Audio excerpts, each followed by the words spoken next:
Hello दोस्तों, स्वागत है आप सभी का कृषि विज्ञान क्लासेस यूट्यूब चैनल पर। दोस्तों, आज हम बात कर रहे हैं बीएससी एग्रीकल्चर फिफ्थ सेमेस्टर में वीड मैनेजमेंट सब्जेक्ट की, और इस सब्जेक्ट में ये हमारी दूसरी क्लास रहने वाली है। इससे पहले हमने सिलेबस एनालिसिस के बारे में चर्चा की थी, तो और आज की क्लास में हम चर्चा करेंगे introduction and character of weeds, यानी कि जो वीड होते हैं, जो खरपतवार होते हैं, उनका परिचय हम देखने वाले हैं कि खरपतवार होते क्या है, इनकी क्या क्या विशेषताएं होती है, हानिकारक वीड कौन कौन से होते हैं, या क्या क्या क्या उनका हानिकारक प्रभाव हो सकता है, लाभदायक वीड जो होते हैं उनका क्या क्या लाभ हो सकता है, वो सब हम आज की क्लास में पढ़ने वाले हैं। आज की क्लास से आपके जो क्वेश्चन पूछा जाएगा, या तो खरपतवार की डेफिनेशन पूछी जा सकती है, या आपके जो इनकी विशेषताएं होती है, बड़ा क्वेश्चन आपके यहाँ से पूछा जाएगा। इसलिए क्लास के अंत तक जुड़े रहना है, क्योंकि क्लास काफी इंपॉर्टेंट रहने वाली है, और इस क्लास को अपने साथियों के साथ शेयर जरूर करना है। तो चलिए, बिना किसी देरी के हम आज की क्लास को शुरू करते हैं। सबसे पहले हम जानते हैं कि जो इसका इंट्रोडक्शन, किसका, जो वीड होते हैं, जो खरपतवार होते हैं, उनके बारे में हम जानते हैं कि खरपतवार होते हैं क्या है। उनकी डेफिनेशन हम देखते हैं कि खरपतवार वे अवांछित पौधे होते हैं जो फसल के साथ उगते हैं तथा जल, पौष्टिक तत्व, प्रकाश एवं स्थान के लिए प्रतिस्पर्धा करते हैं।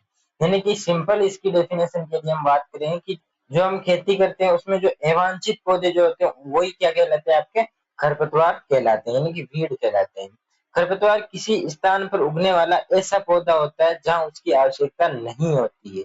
यदि कोई भी ऐसा पौधा है जिसकी जहां पे वो उगा हुआ है और उसकी आवश्यकता नहीं है, भले वहां पे खेती की हुई है या नहीं है, जहां जिस पौधे की जहां पे वो उगा हुआ है वहां पे अगर उसकी आवश्यकता नहीं है, तो हम उसको क्या कहेंगे, वीड ही कहेंगे, यानी कि खरपतवार ही कहेंगे। इसके साथ ही जो जेंथ्रोटूल नामक जो वैज्ञानिक थे, उन्होंने जो खरपतवार शब्द का सर्वप्रथम यूज किया था, और खरपतवार वे पौधा है जो खेती में बाधा उत्पन्न करता है। ये डेफिनेशन किसने दी थी? जेंथ्रोटूल ने। और जेंथ्रोटूल नामक वैज्ञानिक ने ही जो खरपतवार होता है उसका सबसे पहले नाम लिया, या खरपतवार के बारे में बताया। बेल की जो नामक वैज्ञानिक थे, उनके गलत स्थान पर उगने वाला जो पौधा होता है उसी को हम क्या कहते हैं, खरपतवार कहते हैं। यानी कि दोनों वैज्ञानिकों की अलग अलग डेफिनेशन है ना, लेकिन आपको केवल एक डेफिनेशन याद रखनी है कि जब खेती करते हैं तो उसके साथ जो अवांछित पौधे उग जाते हैं, जो मुख्य फसल होती है उसके साथ जल, पोषक तत्व, स्थान, प्रकाश के लिए प्रतिस्पर्धा करते हैं, उसी को हम क्या कहते हैं, खरपतवार कहते हैं। खरपतवार विज्ञान क्या होती है, यानी कि हमने डेफिनेशन किसकी देखी है अभी, खरपतवार की। अब खरपतवार विज्ञान, या जिसे हम वीड साइंस किसको कहते हैं, कि खरपतवार विज्ञान या वीड साइंस वे कृषि विज्ञान की वह शाखा है जिसमें खरपतवारों की पहचान करना, यानी कि उसका आइडेंटिफिकेशन करना, प्रकृति यानी उसका नेचर, उसके क्या हार्मफुल इफेक्ट होते हैं, और उसको किस तरीके से हम मैनेजमेंट कर सकते हैं, यानी कि मैनेजमेंट ऑफ वीड, यानी कि जो उनका नियंत्रण कर सकते हैं। यानी कि खरपतवार जब उग गया है तो उसका नियंत्रण भी तो करना पड़ेगा। नियंत्रण करने के लिए सबसे पहले उसको पहचानना पड़ेगा। उसके बाद उसकी जो प्रकृति यानी कि उसका नेचर कैसा है ये पता होना चाहिए आपको। उसके हार्मफुल यानी कि नेगेटिव प्रभाव क्या है, हानि जो लाभदायक प्रभाव क्या है, वो सब आपको पता होने चाहिए। कहीं आप हानिकारक जो खरपतवारों को नष्ट करना चाहते हैं, और कहीं लाभदायक जो खरपतवार होते हैं उनको नष्ट कर देते हैं, तो उसकी नेचर और जो हानियां, लाभ, ये सब आपको पता होना चाहिए। और ये सब हम किसमें अध्ययन करते हैं, जो आपके वीड साइंस होती है उसमें ये सब हम अध्ययन करते हैं। इसके साथ ही जो नेक्स्ट हमारा टॉपिक आता है वो आता है कि खरपतवार विज्ञान से संबंधित प्रमुख संस्थान और संगठन। इसमें से आपके जो एमसीक्यू क्वेश्चन या तो फिल इन द ब्लैंक्स वाले क्वेश्चन आते हैं, वहां से यहाँ से क्वेश्चन आपके पूछा जा सकता है, 1 नंबर का क्वेश्चन। तो सबसे पहले आता है DWR, जो कि कहाँ पे, जबलपुर है, और इसकी स्थापना कब हुई थी? 1989 में इसकी स्थापना हुई थी। लोकेशन जबलपुर मध्य प्रदेश में पड़ता है। और अब इसका क्या नाम है? ICR, directorate of weed research, पूरा नाम इसका पूछा जा सकता है कि DWR का पूरा नाम क्या है। इसके मुख्य कार्य क्या होते हैं कि खरपतवार नियंत्रण तकनीकों का विकास, यानी कि जो वीड मैनेजमेंट होते हैं उसके लिए नए नए टेक्नोलॉजी होती है, उसका विकास कौन करता है? जो आपके DWR जो संस्था है उसके द्वारा किया जाता है। नए शाकनाशियों का परीक्षण, यानी कि उनको टेस्ट किया जाता है, जो हेर्बिसाइड होते हैं उनको टेस्टिंग के लिए यूज किया जाता है या टेस्ट किया जाता है। किसानों एवं वैज्ञानिकों को प्रशिक्षण, यानी कि जो फार्मर और जो साइंटिस्ट होते हैं उनको ट्रेनिंग दी जाती है। फिर आपके दूसरा आता है ISWS, जो जिसका पूरा नाम होता है Indian society of weed science, जिसकी स्थापना हुई थी 1968 में, जो कि जबलपुर में स्थित है। यानी इसका जो हेड क्वार्टर जो होता है, जिसे हम मुख्यालय कहते हैं, वो कहाँ पे? जबलपुर मध्य प्रदेश में। ये इसके एक तो पूरे नाम आपको पता होने चाहिए, एक आपको इसकी स्थापना कब हुई, इसका क्या काम है, और इसकी जो स्थापना या मुख्यालय हेडक्वार्टर आप कह सकते हैं ये कहाँ पे है। ये तीन चीजें आपको प्रत्येक जो संस्था है उसके बारे में पता होनी चाहिए। ये संस्था खरपतवार विज्ञान के विकास हेतु कार्य कर रही है, यानी कि खरपतवार विज्ञान जिसमें हम जो खरपतवार होते हैं उनकी पहचान करते हैं, उनकी हानियां क्या है, लाभ क्या है, उनके नेचर क्या है, ये सब हम पढ़ते हैं। तो इनके विकास के लिए कौन सी संस्था काम करती है, ISWS, जिसे पूरा नाम होता है Indian society of weed science. Next आपकी आती है IJWS, जिसका पूरा नाम होता है Indian journal of weed science, जो कि क्या करती है, खरपतवार विज्ञान से संबंधित जो भी शोध पत्र होते हैं, यानी कि जो भी विज्ञापन होते हैं, या जिसे भी जो हम कहें कि जो पेपर होते हैं, न्यूज पेपर जो होते हैं, किससे रिलेटेड, जो खरपतवार विज्ञान होते हैं उससे रिलेटेड, ये कौन प्रकाशित करता है, आपके Indian journal of weed science, जिसका शॉर्ट में नाम क्या होता है, IJWS। फिर आपके आती है ICAR, जिसका पूरा नाम आप सभी को पता ही है, Indian council of agriculture research. ये क्या करते हैं कि कृषि परिषद कृषि अनुसंधान को बढ़ावा देती है। नेक्स्ट आपके आती है AICRP ऑन वीड मैनेजमेंट, जिसका पूरा नाम क्या होता है, all India coordinated research project on weed management, जो क्या काम करती है कि ये विभिन्न राज्यों में खरपतवार प्रबंधन अनुसंधान करता है, यानी कि अलग अलग ये राज्यों के स्तर पर, जैसे कि जितने भी जो भारत में राज्य हैं उनके स्तर पर ये काम करता है। और ये क्या करता है कि जो खरपतवार प्रबंधन यानी कि वीड मैनेजमेंट पर उनसे रिलेटेड जितने भी जो रिसर्च होते हैं वो कौन करता है, AICRP ऑन वीड मैनेजमेंट जो संस्था है उसके द्वारा किया जाता है। पूरा नाम आपके इसका पूछा जा सकता है, पूरा नाम आपको पता होना चाहिए। अब जो सबसे इम्पोर्टेंट आज की क्लास का टॉपिक होता है वो है, यहाँ से शुरू होता है कि खरपतवारों की प्रमुख विशेषताएं आपको बतानी है, जिससे इस टॉपिक से आपके बड़ा क्वेश्चन पूछा जाएगा, भले वो 6 नंबर का हो, भले वो 10 लास्ट वाला जो बड़ा क्वेश्चन आता है 8 नंबर का, उसमें से वो क्वेश्चन आपके पूछा जाएगा। तो सबसे पहली जो विशेषता आती है कि अधिक मात्रा में बीज उत्पादन, यानी कि जितने भी जो खरपतवार होते हैं वो सामान्य फसल की तुलना में क्या करते हैं कि जो बीज उत्पादन करते हैं उनकी संख्या क्या होती है, ज्यादा होती है, जिसके कारण क्या होता है इसमें जो रिप्रोडक्शन होता है, जो प्रजनन होता है वो जल्दी होता है, ज्यादा होता है, और कहीं ना कहीं जो खरपतवार होते हैं वो बहुत तेजी से फैलते हैं। जितने बीज अधिक बनेंगे उतने जो खरपतवार जो होते हैं वो उतनी तेजी से बढ़ेंगे। खरपतवार सामान्यतः बहुत अधिक संख्या में बीज उत्पन्न करते हैं। अधिक बीज उत्पादन के कारण कुछ बीज नष्ट हो जाने के बाद भी कई बीज क्या रहते हैं, जीवित रहते हैं। यानी कि एक प्रकार से समझें कि कोई भी पौधा है, जितने वो बीज बना रहा है जरूरी नहीं कि पूरे बीज वहां पे उगे, लेकिन जब खरपतवार बहुत सारे यानी कि लाखों में जब बीज बना रहा है तो उसमें से कुछ बीज नहीं होंगे तो भी कोई खास फर्क पड़ता नहीं है, लेकिन जो जितने जो जीवित बीज होते हैं वो अगर पूरे उग जाए तो भी खरपतवार जो होते हैं वो बहुत तेजी से बढ़ सकते हैं। दूसरा आता है सीड डोरमेंसी, यानी कि बीज प्रसुप्ति जिसे हम कहते हैं।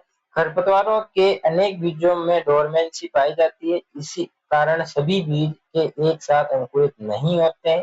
कुछ बीज अनुकूल परिस्थितियां मिलने तक मिट्टी में निष्क्रिय रह सकते हैं, यानी कि इसमें क्या होता है कि कुछ बीज ऐसे होते हैं जिनमें डोरमेंसी पाई जाती है, वो क्या करते हैं कि जब तक उनको अनुकूल वातावरण नहीं मिलता है, अनुकूल परिस्थितियां नहीं मिलती है, तब तक वो क्या करते हैं, मृदा में निष्क्रिय रहते हैं। जैसे ही बरसात होती है, उसको बढ़िया टेम्परेचर मिलता है, बढ़िया मौसम मिलता है, तो वो क्या करता है, अपनी डोरमेंसी को तोड़ता है और अंकुरित हो जाता है। फिर आता है आपके बीज की लंबे समय तक जीवित रहने की क्षमता, यानी कि जैसे कि यदि हम बात करें जो बीज होता है, कुछ पौधों की क्या होती है, एक लिमिट होती है कि इतने समय में यदि बीज अंकुरित होता है तो पौधा बनेगा, वरना जो वो बीज होता है वो नष्ट हो जाएगा। लेकिन जो खरपतवार होते हैं उनकी जो ये जीवित लंबे समय तक बीजों के जीवित रहने की जो क्षमता होती है वो अधिक होती है। कई कई बीज होते हैं जो 1 साल 2 साल तक जीवित रह सकते हैं, उसके बाद भी ये जैसे ही उनको अनुकूल परिस्थितियां मिलती है अपनी डोरमेंसी तोड़ते हैं और अंकुरित हो जाते हैं। खरपतवारों के बीज जो होते हैं वो मिट्टी में लंबे समय तक जीवित रह सकते हैं। इस कारण एक बार खेत में आने के बाद खरपतवार कई वर्षों तक समस्या बने रह सकते हैं, यानी कि आपने देखा होगा कि कोई खरपतवार है, यदि वो आपके एक बार खेत में आ गया है तो उसको यदि आप उसके बीज बनने से पहले कंटिन्यू उसमें मैनेजमेंट अपनाते हैं, तब कई सालों तक आप यदि मेहनत करते हैं कहीं, तब जाकर वो खरपतवार क्या है, नियंत्रित हो पाता है। फिर आता है आपके तीव्र वृद्धि, यानी कि जो खरपतवार होते हैं वो तेजी से वृद्धि करते हैं, किसकी तुलना में, जो मुख्य फसल होती है उसकी तुलना में। कि खरपतवार अनुकूल परिस्थितियों में बहुत तेजी से वृद्धि करता है। वे फसल के पौधों से पहले स्थान घेर सकते हैं और संसाधनों का उपयोग शुरू कर सकते हैं। संसाधनों का उपयोग शुरू कैसे कर सकते हैं? जैसे कि आप उसमें कोई भी जैसे खाद वगैरह देते हैं या फिर उसमें सिंचाई करते हैं, तो उन सबको क्या है कि संसाधनों का उपयोग कौन कर सकता है? जो आपके खरपतवार होते हैं वो कर सकते हैं। फिर आता है शीघ्र अंकुरण यानी कि अर्ली जर्मिनेशन की बात करते हैं कि कई खरपतवार फसल से पहले या फसल के साथ ही अंकुरित हो जाते हैं। इससे उन्हें फसल के साथ प्रतिस्पर्धा करने का अधिक अवसर मिलता है। यानी कि कई बार क्या होता है कि जैसे ही बीज जो मुख्य फसल होती है उसका बीज अंकुरित होता है, तो उसी समय क्या है कि जो खरपतवार होते हैं वो भी अंकुरित हो जाते हैं। तब दोनों साथ में वृद्धि करते हैं, दोनों को पर्याप्त जैसे कि जो फसल होती है वो वृद्धि कर रही होती है, तब उस समय क्या है कि फसल को ज्यादा खाद की आवश्यकता होती है, लेकिन उसी समय जब जो खरपतवार होता है वो भी वृद्धि कर रहा होता है, तो दोनों में क्या है कि खाद, प्रकाश, पानी इन सभी को लेकर क्या है कि प्रतिस्पर्धा होने लगती है। अधिक अनुकूलन क्षमता यानी कि जो खरपतवार होते हैं वो प्रतिकूल परिस्थितियों में भी सरवाइव कर सकते हैं या उनके लिए ज्यादा अधिक अनुकूलन क्षमता होती है। यानी कि यदि कहीं पे मान लो टेम्परेचर थोड़ा ऊपर नीचे हो रहा है, तब भी क्या है कि जो मुख्य फसल होती है उसको इफेक्ट पड़ सकता है, लेकिन जो खरपतवार होते हैं वो सहनशील होते हैं, वो वहां पे सरवाइव कर सकते हैं। खरपतवार विभिन्न प्रकार की मिट्टी, तापमान और नमी की परिस्थितियों में जीवित रह सकते हैं। इसी कारण वे अलग अलग क्षेत्रों में आसानी से फैल सकते हैं। फिर आता है आपके कायिक प्रजनन, यानी कि कई खरपतवार ऐसे होते हैं जिनको बीज की आवश्यकता नहीं होती, वो उनके कायिक प्रवर्धन या कायिक प्रजनन जो होता है उससे, जैसे कि जड़ का कोई भाग है वो टूट गया, जैसे कि ये कोई पौधा है, ये इसकी जड़ है, तो इसकी यदि इतनी सी जड़ टूट के कहीं चली जाती है तो यहाँ से ये इस जड़ से नया पौधा बन सकता है। तो इसमें केवल बीज की आवश्यकता नहीं होती है, जैसे कि कोई तना हो गया, राइजोम, कंद, स्टोलन से नए पौधे बन सकते हैं, इनको बीज की आवश्यकता नहीं होती। कुछ खरपतवार ऐसे भी होते हैं। फिर आता है बीजों का प्रभावी प्रसार, यानी कि खरपतवारों के बीज विभिन्न माध्यमों में आसानी से फैलते हैं। हवा, पानी, पशु, पक्षी, मनुष्य, कृषि यंत्र या दूषित बीज जो होते हैं इनके माध्यम से ये फैल सकते हैं। यानी कि जो खरपतवार होते हैं वो ऐसा नहीं है कि केवल बीज से हो या कायिक पर जो प्रवर्धन होता है या कायिक प्रजनन से वो फैले, वो उनके माध्यम क्या होते हैं, जैसे कि बीज जो होते हैं वो हवा में उड़कर भी जा सकते हैं, कोई पानी में बह कर भी जा सकते हैं, पशु जो होते हैं वो कई खरपतवार खाते हैं, तो उनके बीज जो होते हैं वो पशु के माध्यम, पक्षी के माध्यम से भी जा सकते हैं, या जो ट्रैक्टर की जो कृषि यंत्र जो होते हैं उनके माध्यम से भी जो खरपतवार होते हैं वो एक स्थान से दूसरे स्थान पर जा सकते हैं। अधिक प्रतिस्पर्धात्मक क्षमता, यानी कि जो पौधे होते हैं, जो खरपतवार होते हैं वो क्या करते हैं कि मेन जो मुख्य फसल होती है उसके साथ जल को लेकर पोषक तत्व, प्रकाश, स्थान, CO2 इनके लिए क्या करते हैं, प्रतिस्पर्धा करते हैं। और कुछ खरपतवार फसल से अधिक तेजी से संसाधनों का उपयोग कर देते हैं, यानी कि इससे क्या होगी, फसल को पर्याप्त न्यूट्रिएंट्स नहीं मिल पाते हैं, उनको संसाधन नहीं मिल पाते और फसल में कहीं ना कहीं हानि देखने को आपको मिलती है। फिर आता है प्रतिकूल परिस्थितियों को सहन करने की क्षमता, ये जो कि हमने देख लिया कि जो पौधे होते हैं, जो खरपतवार होते हैं, वो प्रतिकूल जो परिस्थितियां होती है उनमें भी सर्वाइव कर सकते हैं। एलिलोपैथी क्या होता है, इसकी डेफिनेशन आपसे पूछी जा सकती है कि एलिलोपैथी क्या होती है, कि कुछ खरपतवार ऐसे रासायनिक पदार्थ छोड़ते हैं जो दूसरे पौधों के अंकुरण और वृद्धि को रोकते हैं। इसी प्रक्रिया को हम क्या कहते हैं, एलिलोपैथी हम इसको कहते हैं। तो इसकी डेफिनेशन आपसे पूछी जा सकती है, जो कि इम्पोर्टेंट आपको याद रखनी है कि एलिलोपैथी क्या होती है, कि कुछ खरपतवार ऐसे होते हैं जो ऐसा रसायन पदार्थ छोड़ते हैं जिससे क्या है कि जो मुख्य फसल या जो दूसरे पौधे जो होते हैं वो अंकुरित नहीं हो पाते हैं और उनकी कहीं ना कहीं वृद्धि जो होती है वो रुक जाती है। तो इस प्रक्रिया को हम क्या कहते हैं, एलिलोपैथी हम इसको कहते हैं। शाकनाशी प्रतिरोध, यानी कि बार बार एक ही प्रकार के शाकनाशी का उपयोग से क्या होता है कि कुछ खरपतवार जो होते हैं शाकनाशी प्रतिरोध विकसित कर लेते हैं और उन शाकनाशियों का यदि हम प्रयोग करते हैं तो खरपतवारों पर कोई प्रभाव नहीं पड़ता है। फिर आता है आनुवांशिक विविधता, यानी कि खरपतवारों में आनुवांशिक विविधता अधिक होती है जिससे वे बदलती परिस्थितियों के अनुसार स्वयं को अनुकूलित कर लेते हैं। यानी कि खरपतवार क्या करते हैं कि जैसे कि जलवायु में या मौसम में कुछ बदलाव देखने को मिलता है तो वो क्या करते हैं कि उस परिवर्तन के अनुसार ही खुद को ढाल लेते हैं। यानी कि पर यदि जो परिस्थिति होती है, जैसी परिस्थिति है उसके अनुसार ही खुद को अनुकूलित कर लेते हैं। फिर आता है कम उम्र में प्रजनन, यानी कि जो खरपतवार होते हैं उनमें जो प्रजनन होता है वो कम उम्र में हो जाता है, यानी कि जल्दी हो जाता है इसकी तुलना में जो मुख्य फसल होती है उसकी तुलना में।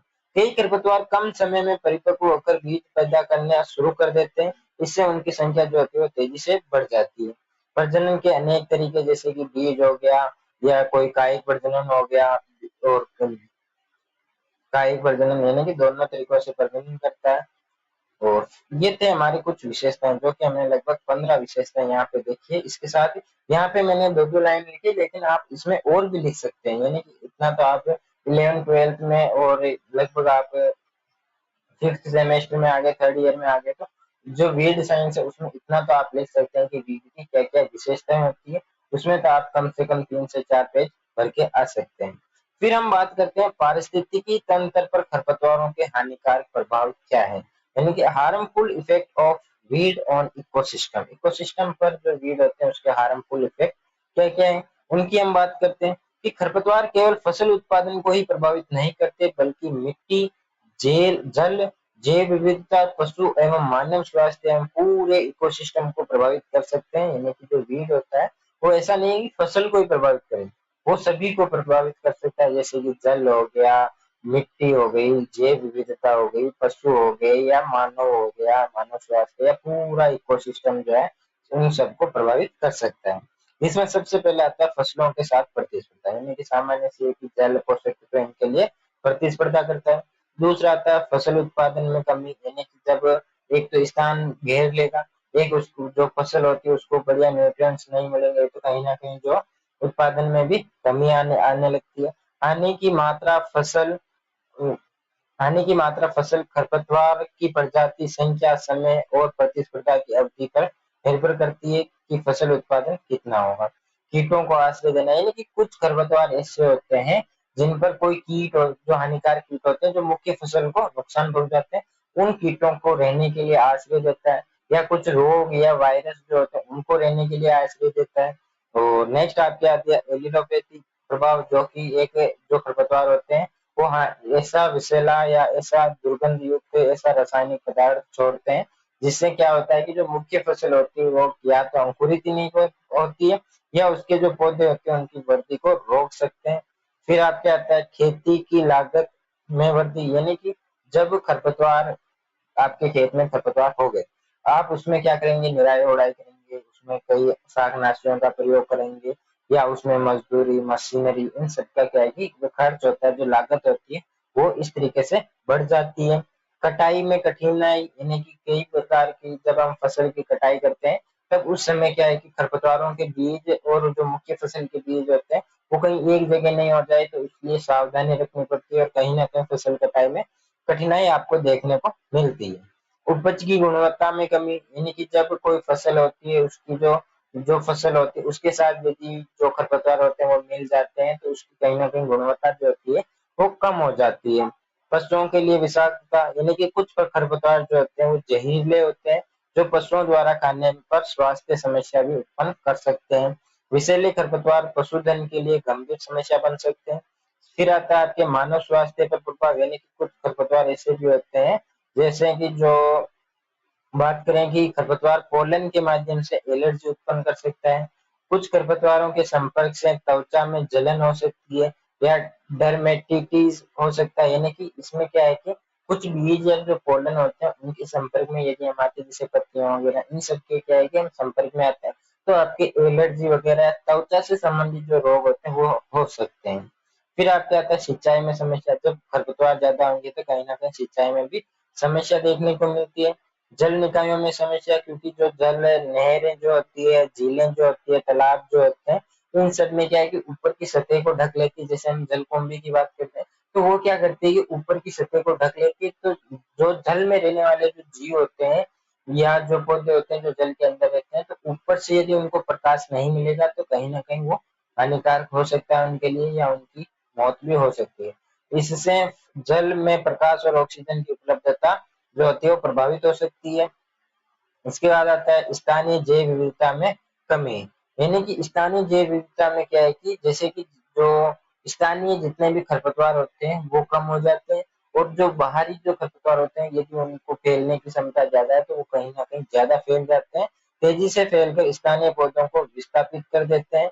इससे स्थानीय इकोसिस्टम का संतुलन भी प्रभावित हो सकता है। यानी कि जो स्थानीय जो पौधे होते हैं या स्थानीय पौधों को विस्थापित कर देते हैं और उनके स्थान पर खुद कब्जा कर लेते हैं। तो ये थे कुछ हार्मफुल इफेक्ट किस पर, इकोसिस्टम पर, किसका, वीड का। यानी कि वीड का इकोसिस्टम पर क्या हानिकारक प्रभाव है। लगभग हमने 12 हानिकारक प्रभाव यहाँ पे देखे हैं। और भी आप इसमें यदि आपको पता हो तो आप लिख सकते हैं। 11th-12th से हम पढ़ते आ रहे हैं कि खरपतवारों के क्या क्या हानिकारक प्रभाव होते हैं। फिर हम बात करते हैं कि कुछ खरपतवार, ऐसा तो है नहीं कि सारे खरपतवार हानिकारक है, कुछ खरपतवार लाभदायक भी तो होते हैं। तो उन लाभदायक खरपतवारों के बारे में पढ़ने वाले हैं कि कौन कौन से ऐसे प्रभाव होते हैं जो लाभदायक होते हैं। सभी खरपतवार पूरी तरीके से बेकार नहीं होते हैं। कुछ खरपतवार पारिस्थितिकी तंत्र में महत्वपूर्ण भूमिका निभाते हैं और उचित परिस्थितियों में उपयोगी हो सकते हैं। जैसे कि मृदा संरक्षण हो गया, कि खरपतवारों की जड़ें जो होती है मिट्टी को बांध कर रखती है। मिट्टी हवा पानी के साथ बहकर एक स्थान से दूसरे स्थान पर नहीं जाती, जिससे कटाव नहीं लगता है। दूसरा, कार्बनिक पदार्थ की मात्रा, यानी कि कुछ खरपतवार ऐसे होते हैं जो पौधों के अवशेष मिट्टी में मिलकर सड़ते हैं। इनके अपघटन से मिट्टी में ऑर्गेनिक मैटर जो होता है वो बढ़ सकता है। पोषक तत्वों का चक्रण हो गया। इसके साथ ही जो लाभकारी जीवों का आवास, यानी कि जितने भी जो लाभकारी कीट हो गए, जो उनके लिए क्या है कि आश्रय बनते हैं, यानी कि उनको रहने का स्थान भी देते हैं। कुछ खरपतवार ऐसे होते हैं जैसे कि कुछ खरपतवार कीटों, मकड़ियों या अन्य जीवों को शेल्टर प्रदान करते हैं, यानी कि रहने का स्थान प्रदान करते हैं। इनमें से कुछ जीव कृषि के लिए लाभदायक हो सकते हैं। परागण करने वाले जीवों के लिए भोजन, यानी कि जितने भी जो परागण करने वाले जो जीव होते हैं जैसे मधुमक्खी हो गई, इन सब के लिए क्या है कि भोजन का बंदोबस्त भी करते हैं। कुछ खरपतवार ऐसे होते हैं। औषधीय उपयोग हो गए, इनके कुछ खरपतवार ऐसे होते हैं जिनका औषधि के रूप में भी हम प्रयोग कर सकते हैं। पशु चारे के रूप में इनके कई कई खरपतवार ऐसे होते हैं जो इनको पशु क्या करते हैं कि चारे के रूप में भी खाते हैं। जैसे कि कुछ खरपतवार पशुओं के लिए चारे के रूप में उपयोग किए जाते हैं। लेकिन किसी भी खरपतवार को पशु को खिलाने से पहले उसकी विशेष जो विषाक्तता होती है उसकी जानकारी होना क्या है कि आवश्यक है। हरी खाद हो गई, यानी कि कुछ खरपतवार ऐसे होते हैं जब वो वृद्धि करते हैं, जब उसमें पुष्पन आने की प्रक्रिया शुरू होती है तो उससे पहले क्या है कि उसको मिट्टी में पलटने वाले हल का प्रयोग करके या किसी भी यंत्र का प्रयोग करके उसको हरी खाद बना दिया जाता है। मृदा संरचना में सुधार, यानी कि खरपतवारों की जड़ें मिट्टी में छिद्र और चैनल्स बनाती है। मृत जड़ों के सड़ने के बाद चैनल्स मिट्टी में जल और वायु के आवागमन में सहायता कर सकते हैं, यानी कि जो सॉइल एयर होती है उसको बढ़ावा देते हैं या उसको सुधारते हैं। लास्ट आपके आते हैं मिट्टी की स्थिति के सूचक, यानी कि कुछ खरपतवार विशेष प्रकार की मिट्टी या पारिस्थितिकी में अधिक पाए जाते हैं। इसलिए खरपतवारों की उपस्थिति से मिट्टी की कुछ विशेषताओं के बारे में संकेत मिल सकता है। यानी कि जो कुछ खरपतवार ऐसे भी होते हैं जो आपको संकेत देते हैं कि आपकी मिट्टी कैसी है, कौन सी फसल इसमें हो सकती है, कौन सी जो फसल के लिए कौन से न्यूट्रिएंट्स की आवश्यकता होती है। तो कुछ खरपतवार लाभदायक भी होते हैं, जो कि हमने लगभग आपके 10 ऐसे पॉइंट्स देखे जो कि कौन कौन से लाभदायक होते हैं, यानी कि खरपतवारों के क्या क्या लाभ हो सकते हैं, ये भी हमने देखे। तो ये क्लास जो है वो यहाँ पे कंप्लीट होती है। आज की क्लास का जो मुख्य टॉपिक था आपके कि introduction and character of weed, जिसमें हमने देखा कि एक तो इंट्रोडक्शन देखा, एक इसके जो संस्थान जो थे वीड साइंस से रिलेटेड, इसके साथ ही जो इसकी विशेषताएं क्या है खरपतवार की, खरपतवार के हानिकारक प्रभाव कौन कौन से इकोसिस्टम पर, और खरपतवारों के लाभदायक प्रभाव कौन कौन से हैं इकोसिस्टम पर। ये टॉपिक पर हमने चर्चा की। आई होप आपको टॉपिक अच्छे लगे होंगे, क्लास अच्छे से समझ में आ गई होगी। फिर भी यदि कोई डाउट रहता है तो आप कमेंट करके जरूर बताएं, और क्लास कैसी लगी ये भी कमेंट करके जरूर बताएं। और यदि आपको इस सब्जेक्ट की या 5th सेमेस्टर से रिलेटेड कुछ किसी भी सब्जेक्ट की कंटिन्यू क्लासेस चाहिए तो चैनल को सब्सक्राइब करके बेल आइकन को प्रेस कर दें, ताकि जब भी क्लास अपलोड हो तब आपके पास नोटिफिकेशन सबसे पहले आए। और इसके जो पुराने पेपर या गेस्ट पेपर या इम्पोर्टेंट क्वेश्चन की पीडीएफ वगैरह जो है वो आपको टेलीग्राम चैनल में मिलती है। टेलीग्राम चैनल की जो लिंक है वो डिस्क्रिप्शन में दी गई है, तो वहां से आप टेलीग्राम चैनल को ज्वाइन कर सकते हैं। जल्दी मिलेंगे हम नए टॉपिक के साथ नई क्लास में, तब तक के लिए धन्यवाद। जय जवान जय किसान साथियों।